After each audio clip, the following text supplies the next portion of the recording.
Hi everyone! This movie is on an organelle called the lysosome.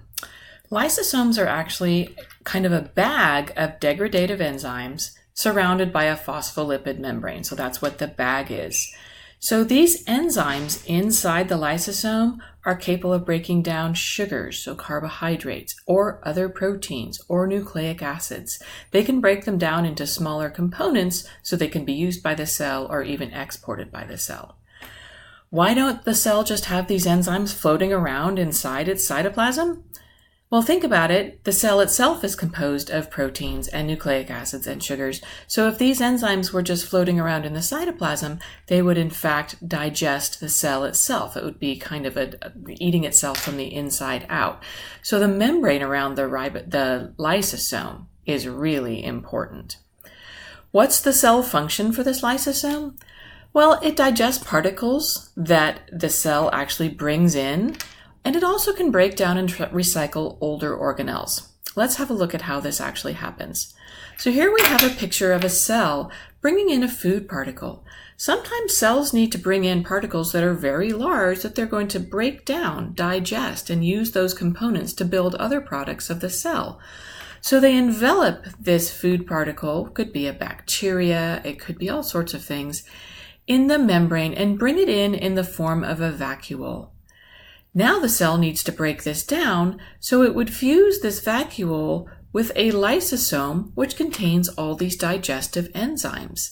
Those enzymes would then go to work breaking down all of the components of whatever was brought into the cell into smaller components that could either be released into the cell as a nutrition source, so maybe the monomers of proteins or the monomers of carbohydrates that the cell could use. And then some of the components, of course, the cell wouldn't be able to use, so the cell releases it back out by the process of exocytosis. So in this case, the lysosome is kind of functioning as the cell's stomach in digesting the particles that the cell needs in order to get nutrition and to grow. Another function of the lysosome is to break down and recycle older organelles. The organelles in the cell, many of which we've learned about, the SER, or even some that we haven't maybe talked about yet, the mitochondria, the chloroplast, they get old, they get tired, just like kind of the machines that you have in your house. Sometimes you have to replace them.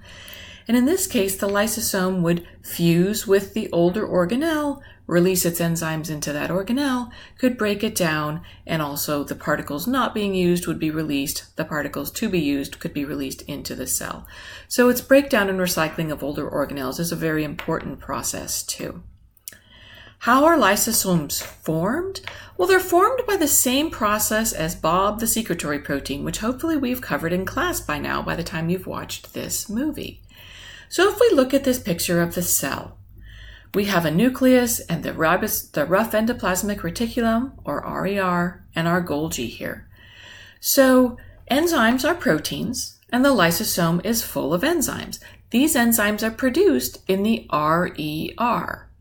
They're made into glycoproteins in the RER. They are then transported to the Golgi, and in the Golgi, the sugar groups that are on the enzymes are modified and changed so that they're finally in their final form and they're released in a vesicle.